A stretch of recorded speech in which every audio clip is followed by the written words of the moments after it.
Hola chicos, ahora continuamos con el quinto tema que corresponde a primera ley de la termodinámica. Sí, entonces es primera ley de la termodinámica, la dinámica es la misma, son una serie de ejercicios no relacionados a este tema.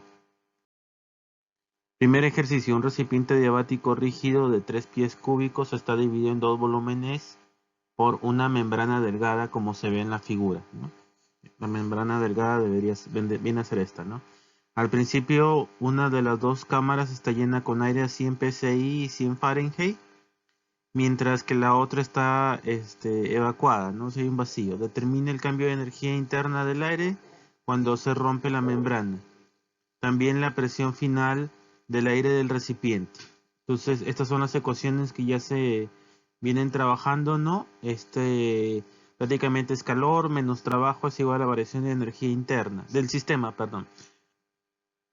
Esto de manera general. Y la energía del sistema viene a ser la suma de la energía interna, la energía cinética y la energía potencial. De los datos del problema, por lo tanto, tendríamos que, bueno, calor no hay, ¿no? Trabajo tampoco hay porque es una expansión libre. Teníamos que variación de energía del sistema es igual a variación de energía interna más la energía cinética más la energía potencial, ¿ya? Igual a cero, ¿no? No hay energía cinética ni energía potencial, por lo tanto, la variación de energía interna es igual a cero. Por si acaso, esto es importante, esta fórmula de aquí que estoy marcando cumple siempre, ¿ya? O sea, la variación de energía interna es igual a masa por calor específico volumen constante por la variación de temperatura. Para este caso particular, es cero, ¿sí? Entonces, bueno, tenemos esto.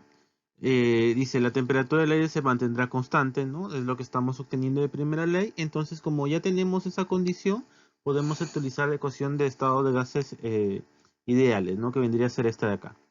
Ya hemos definido que la temperatura es constante. Si trabajamos con número de moles, implicaría que estamos trabajando con la constante universal de los gases. Este R es constante universal de los gases. Se lo comento porque algunos autores le ponen RU, otros le ponen simplemente R. Entonces, uno básicamente se da cuenta si estás trabajando con la constante universal de los gases o con la constante del gas, en función si estás trabajando con el número de moles o de la masa, ¿no? Ese es un comentario adicional. Bueno, como tenemos nuestra expresión, ¿no? Lo trabajamos, ¿no? Porque ya tenemos prácticamente todos los datos, ¿no? La respuesta del problema es 50 psi. A, ¿de acuerdo? El A hace referencia a presión absoluta.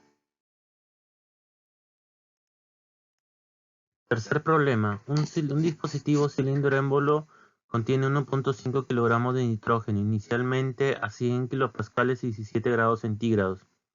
Entonces, se comprime lentamente el nitrógeno en un proceso politrópico durante el cual este es un tipo de procesos que existe ya.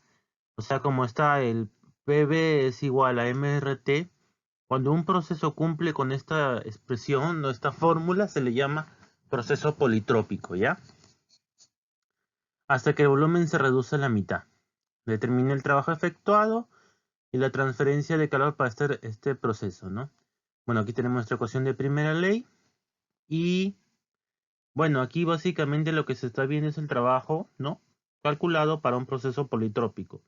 Tarea para ustedes sería demostrar esto, ¿sí? Estos son los datos del problema. Vamos a resolverlo.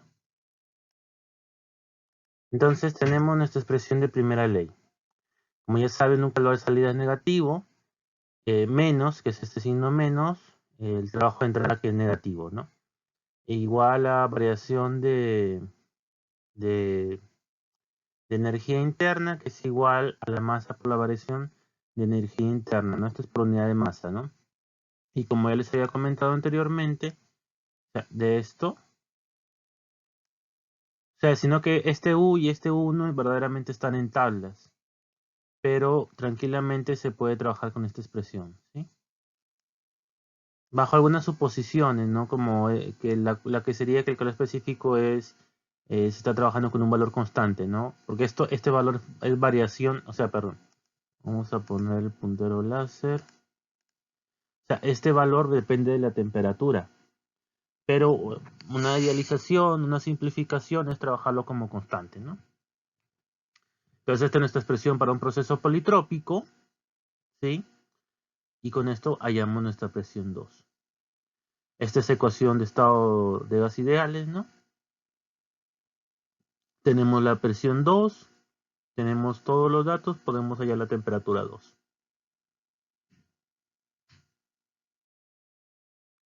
Ya con los datos, perdón, con los datos ya obtenidos, obtenemos el trabajo de entrada, que es 99.5 kilojoules, y aplicamos nuestra primera ley.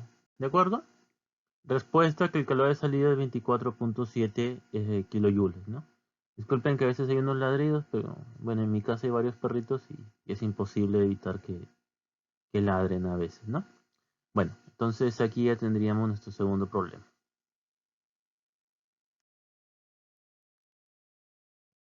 Tercer problema, se va a calentar un recinto de 4 por 5 por 6 con un calentador eléctrico colocado sobre un rodapié.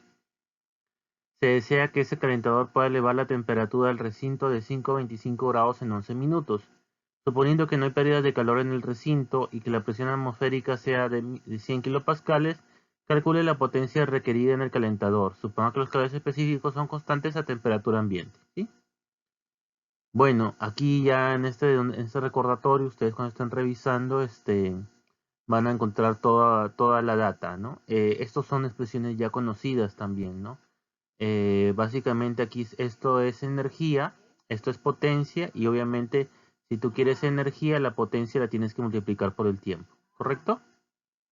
Entonces, y es parecido, ¿no? Y tenemos que aplicar nuestra primera ley, pero ahora sí nos damos cuenta que tenemos un trabajo eléctrico, ¿no? Que viene a ser un trabajo de entrada, pues aquí es menos da más, ¿no? Esta fórmula ya hemos venido trabajando, esto también. Y bueno, los datos que nos dan de las dimensiones es obviamente para calcular el volumen, ¿no? Aquí estamos utilizando PV es igual a RT, lo que implica que este V es el volumen específico, ¿no? Que es lo que aquí está especificado.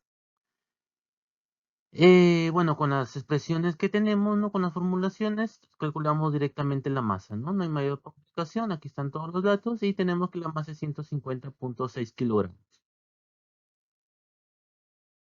Entonces, el trabajo eléctrico que va a ser la masa que hemos calculado, el calor específico del aire, la variación de temperatura, ¿sí?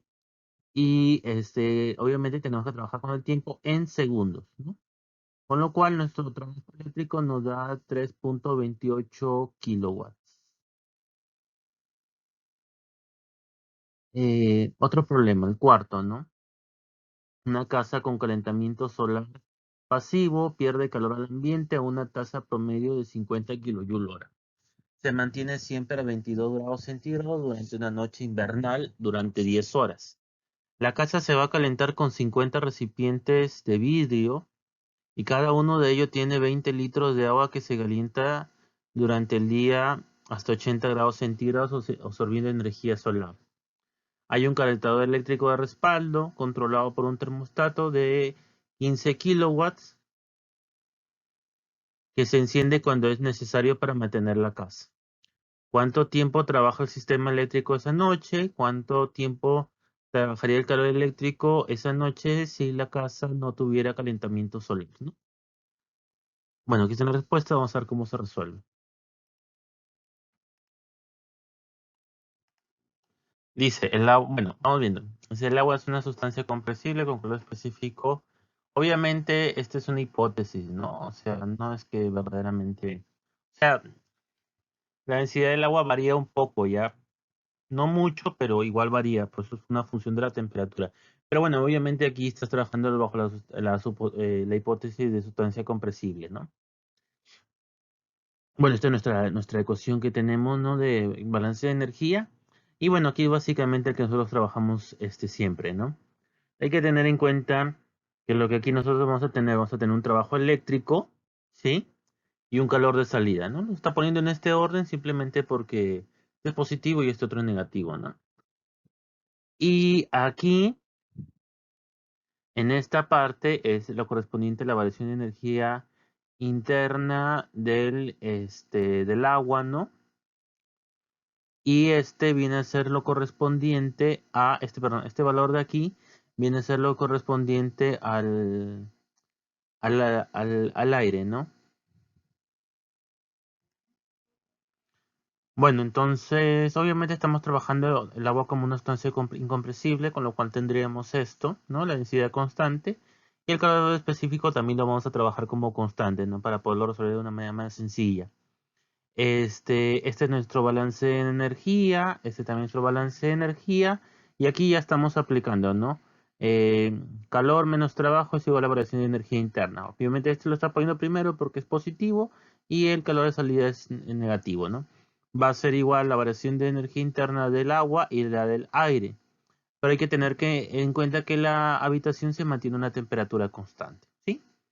Entonces, por eso que aquí ya no se vuelve a trabajar con el aire, ¿no? Este parámetro de aquí corresponde al trabajo eléctrico. Esto de aquí es el calor de salida, ¿sí? Obviamente como es energía, se está multiplicando por el tiempo, lo podemos apreciar. Y esto de aquí ya corresponde a la variación de energía interna del agua, ¿correcto?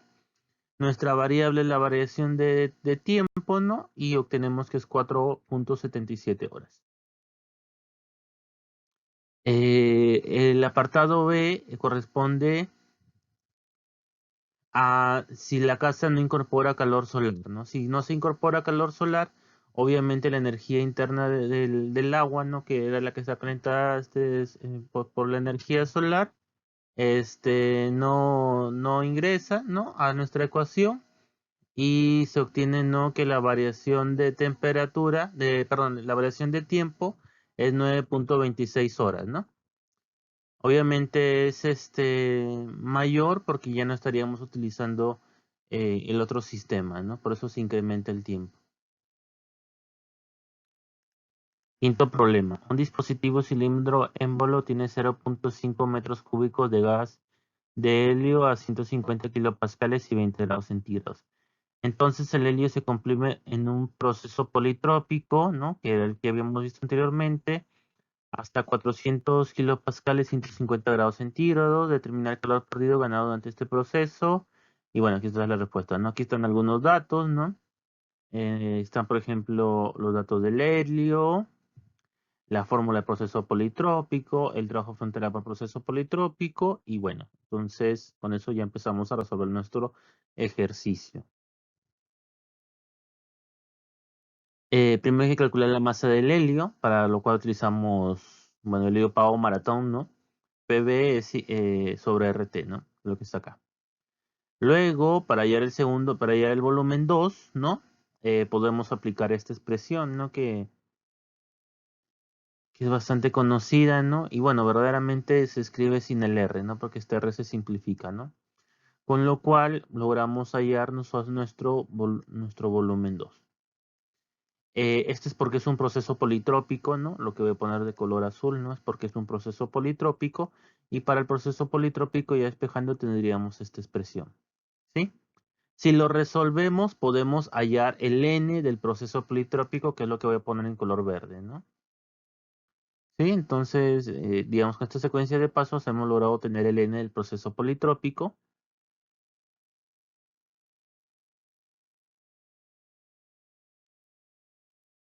Y luego para calcular el trabajo era como ya lo hemos hecho en algunos de los problemas anteriores, ¿no? Con esta integral, ¿no? Obviamente ya es tarea de ustedes repasar este tema de integrales, ¿no? Porque ya lo han visto anteriormente, ¿no? Nuestro trabajo de frontera nos sale 57.2 kilojoules. Y esto obviamente, ¿por qué lo usamos? Porque es un dato, ¿no? O es uno de los parámetros que se utilizan en el balance de energía. Entonces tenemos energía de entrada menos energía de salida es igual a la variación de energía del sistema. Y bueno, aplicamos aquí lo que voy a poner de color azul, viene a ser nuestra primera ley. ¿Sí? Y bueno, nada, es simplemente ir reemplazando los valores que ya los tenemos, ¿no? Aquí lo que voy a poner con resaltador, esto es cuando utilizamos tablas, ¿sí? O sea, ese U2 y ese U1 están en tablas. Nosotros ahorita no estamos trabajando con tablas. Bueno, voy a poner de color verde. Como estamos trabajando con tablas, trabajamos con esta expresión, ¿sí? Pero les adelanto que lo que está resaltado de color amarillo, ¿no? O sea, perdón para utilizar el puntero. Esto de aquí, lo de color amarillo, es cuando se utiliza en tablet. Tal vez lo veamos durante el curso, si no,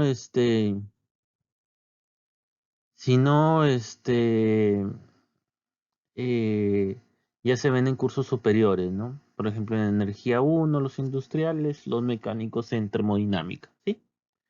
Ya, entonces como tenemos todos los datos, sencillo, despejamos, reemplazamos y obtenemos el calor de entrada que sale menos 11.2 kilojoule, ¿no?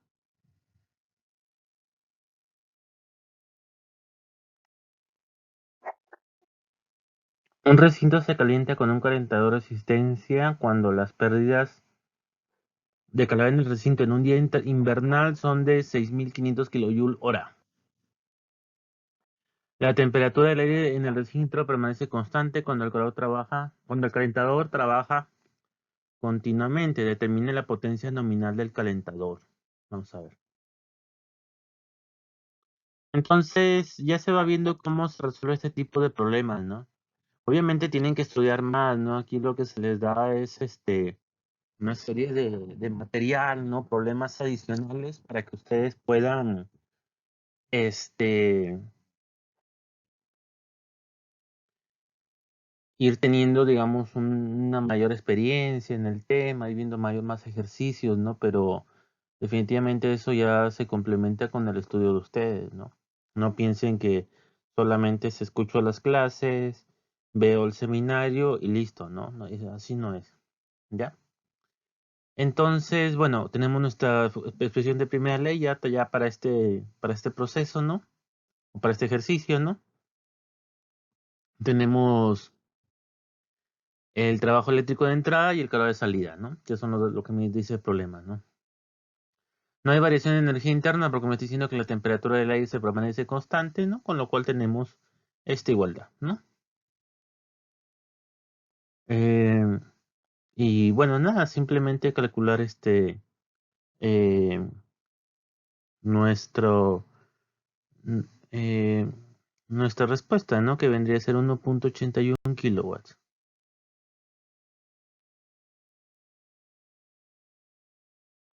Un globo esférico contiene 7 libras masa de aire, 30 psi y 600 Rankine.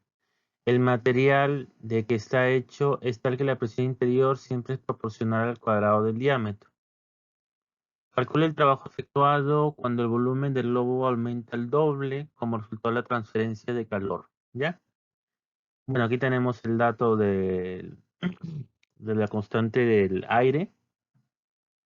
Un proceso de cuasi equilibrio es un proceso bastante lento, ¿no? Que permite que se estabilicen las propiedades termodinámicas.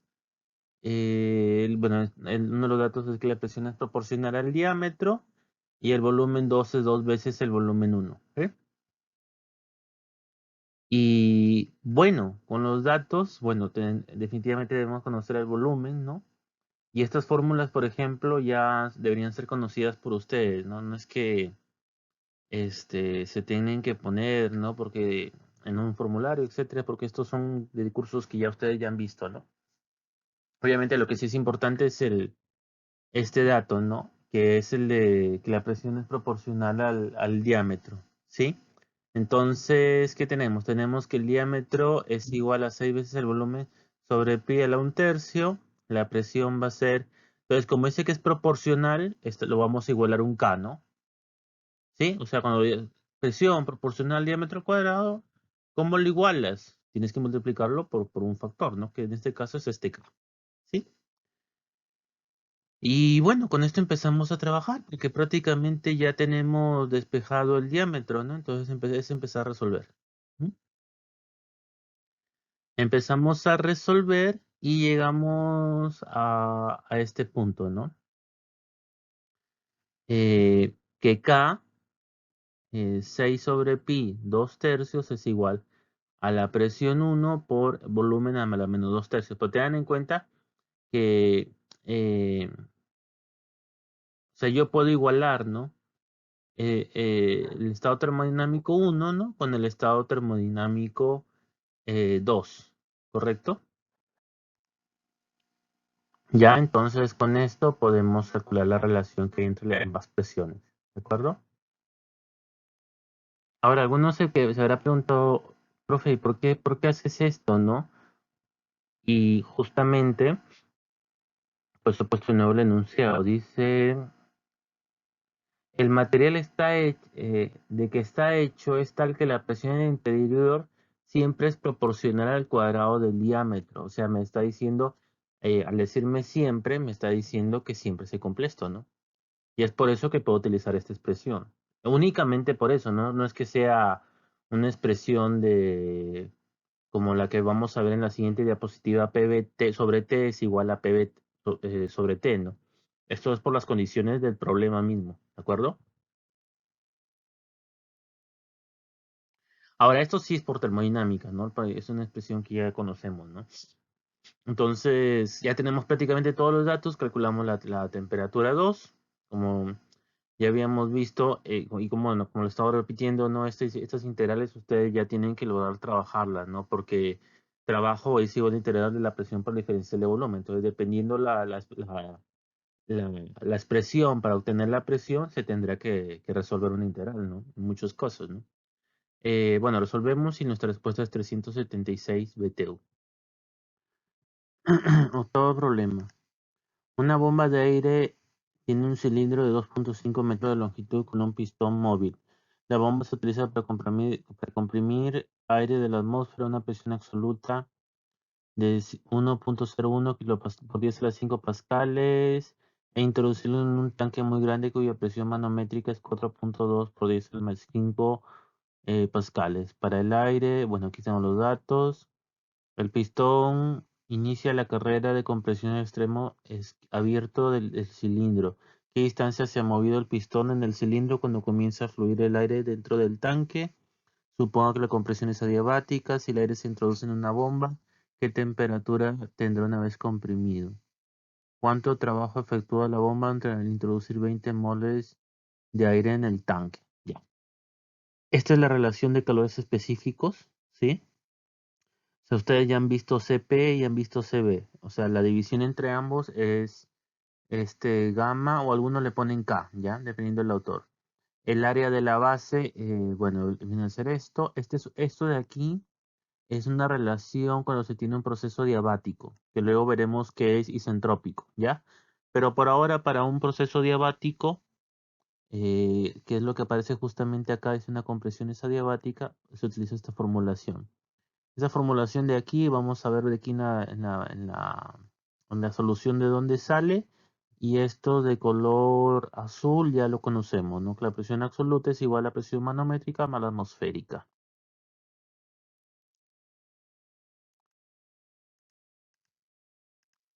Aquí tenemos nuestros datos. Bueno, tenemos una altura inicial y una altura final, ¿no? Tenemos la presión, la gravedad y la presión manométrica. Entonces, para hallar la distancia que recorre el gas, se hace uso del volumen del cilindro. El proceso, al ser el proceso diabático, se hace uno de esta ecuación, ¿no? Como les digo, esta es una ecuación cuando se tiene un proceso que es adiabático e internamente reversible. Pero bueno, para fines del curso lo podemos trabajar así, ¿sí? Esta es una relación que igual lo vamos a reforzar esto después cuando veamos máquinas térmicas, pues ya se los voy adelantando, ¿no? Cuando se tiene un proceso que es adiabático, se utiliza esta expresión. Esta expresión de aquí no hay mucho que decir, puesto ya es conocida, ¿no? Entonces, vamos viendo.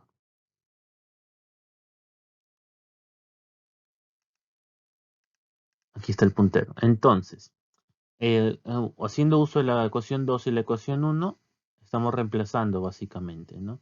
Y de esto, básicamente, lo que estamos haciendo, estamos despejando este señor de aquí, que lo estoy poniendo con resaltador amarillo, ¿no? Entonces, hemos despejado el HF. ¿Sí?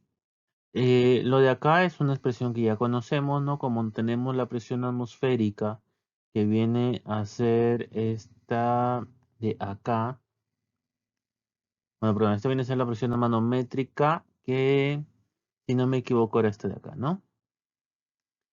Y por aquí tenemos la presión atmosférica, ¿no? Que venía a ser esta de acá. Operamos y tenemos la presión absoluta, ¿sí? Eh, esta es otra relación que le voy a poner con este color naranja.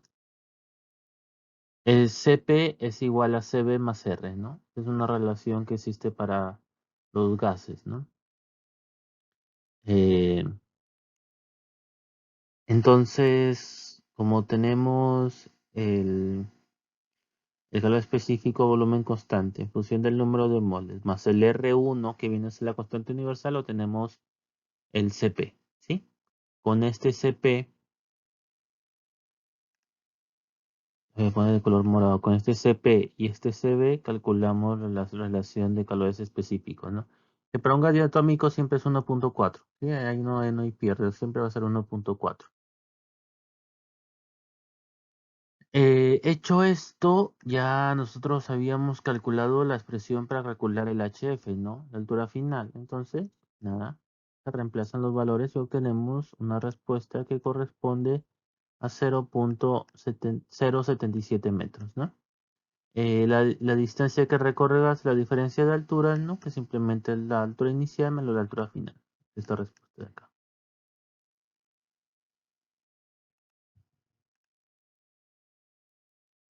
Esta otra expresión también es para un proceso diabático, ¿no? Estas expresiones sí les recomiendo que las vayan copiando en un formulario, ¿no? Para que ustedes lo tengan, ¿no? Cuando se tiene un proceso diabático también cumple esta expresión, ¿sí? Entonces yo justamente esta es una de las intenciones de estos seminarios, si lo quieren llamar, o esto de resolución de problemas, ¿no? Porque les doy información que seguramente el doctor Rodolfo también les comenta, pues, ¿no? Y aquí el proceso es bastante similar, ¿no? Sino que antes trabajamos con presión y volumen y ya trabajamos con temperatura y volumen, ¿no? Hacemos prácticamente lo mismo y ahora nuestra intención es calcular el TF, ¿no? Obviamente aquí yo ya no me detengo mucho haciendo el paso por paso porque, bueno, ustedes ya son alumnos de tercer ciclo de la facultad, ¿no? Entonces, y estas operaciones son verdaderamente bastante sencillas, ¿no? Pero ustedes en su cuaderno sí deberían copiar, hacer el paso por paso, ¿ya? Sí, entonces, bueno, obtener la temperatura final y por último, el apartado C, ¿no? Eh, esto ya lo tenemos, ¿no? O sea, estamos aplicando primera ley, ¿no? Entonces nos queda que delta de U es igual a menos trabajo, porque obviamente dice que la compresión es adiabática, ¿no? Entonces no hay calor. Entonces ya conocemos nosotros la fórmula de la variación de energía interna, pero como nos están dando un número de moles, trabajamos con número de moles, ¿no? En problemas anteriores habíamos tenido la expresión con masa, ahorita la tenemos con número de moles. Entonces, en vez de utilizar el calor específico propiamente, utilizamos la capacidad calórica, ¿no? O lo que es lo mismo, el calor específico molar, ¿no? Entonces, si se dan cuenta, prácticamente tenemos todos los datos y simplemente ya es despejar y obtenemos nuestro valor de energía interna. Listo. Problema número 9. Se va a determinar el contenido de energía de cierto alimento. En una bomba calorimétrica que contiene 3 kilogramos de agua, se quema 2 gramos de la muestra en presencia de 100 gramos de aire en la cámara de reacción. Si la temperatura del agua aumenta a 3.2 grados, cuando se establece el equilibrio, determina el contenido energético del alimento en kilogramo, expresando la energía térmica almacenada en la cámara de reacción y la energía suministrada por el mezclador. ¿Cuál es el error aproximado que se comete al despreciar la energía térmica almacenada en la cámara de reacción? Eh, bueno, estas fórmulas ya las tenemos, vamos directamente a nuestro problema, ¿no?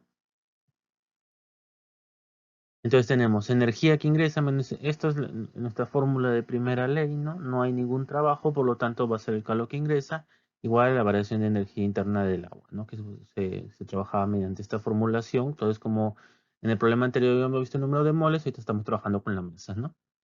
Se calcula directamente el calor que ingresa. Eh, ahora, esto simplemente para hacer la conversión, ¿no? O sea, de cuánto es la relación que hay entre la energía por unidad de masa del alimento, ¿no? Entonces, este 40.13 era correspondía a 2 gramos, ¿no? Entonces, ahorita estamos haciendo el cálculo para kilojoule por kilogramo, ¿de acuerdo? Eh, para calcular el valor aproximado se vuelve a utilizar la ecuación de la energía interna para hallar la cantidad de energía almacenada en la cámara de reacción, ¿no? Entonces, ¿cuánto es nuestra masa? Nuestra masa va a ser nuestra masa del aire más nuestra masa de la muestra, ¿no? Con esta masa de la muestra calculamos nuestra variación de energía interna de la cámara, ¿sí? De 0.23 y la calculamos con la vista anteriormente, ¿no? Entonces nos sale un error, ¿no? Del 0.57%. Y para terminar, ¿no? El último problema. Es un cilindro horizontal rígido bien aislado, está dividido en 2 compartimientos por un émbolo que tiene libre movimiento,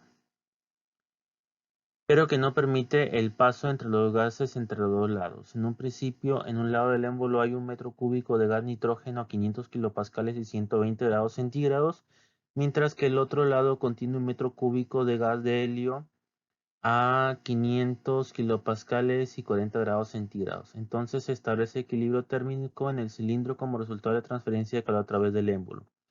Use calores específicos constantes a una temperatura ambiente para determinar la temperatura final de equilibrio en el cilindro. ¿Cuál sería la respuesta si el émbolo estuviera fijo? ¿Ya? Vamos a ver. Entonces, nada, pues primero hay que calcular la masa de nitrógeno y la masa de helio, ¿no? Aquí están. Aquí, bueno, igual cuando estén estudiando he puesto el enunciado como para que puedan ir sacando los datos y es ir reemplazando, ¿no? Obviamente aquí tienes que trabajar con el R de nitrógeno y aquí tienes que trabajar con el R del helio, ¿no? Y hallas cada una de las masas. Luego se aplica primera ley. Como tenemos 2 sustancias, tenemos que trabajar con ambas, ¿no? Porque obviamente este problema está un poquito enfocado a la temperatura final, ¿no? Entonces aquí prácticamente esta es nuestra incógnita, ¿no? Lo que estoy marcando de color amarillo, ¿no? Nada, y esa sería la solución. Bueno, chicos, son 10 problemas, pero como les digo, no queda ahí, ¿no? O sea, básicamente lo que están teniendo ahorita son clases, ¿no? En las clases se tienen ejercicios, en el UDED virtual se tienen más ejemplos, ¿no? Del tema, con clase también, y adicionalmente están teniendo este video de problemas, ¿no? Entonces, hay bastante material, pero no se queden ahí, o sea, busquen prácticas pasadas, etcétera, ¿no?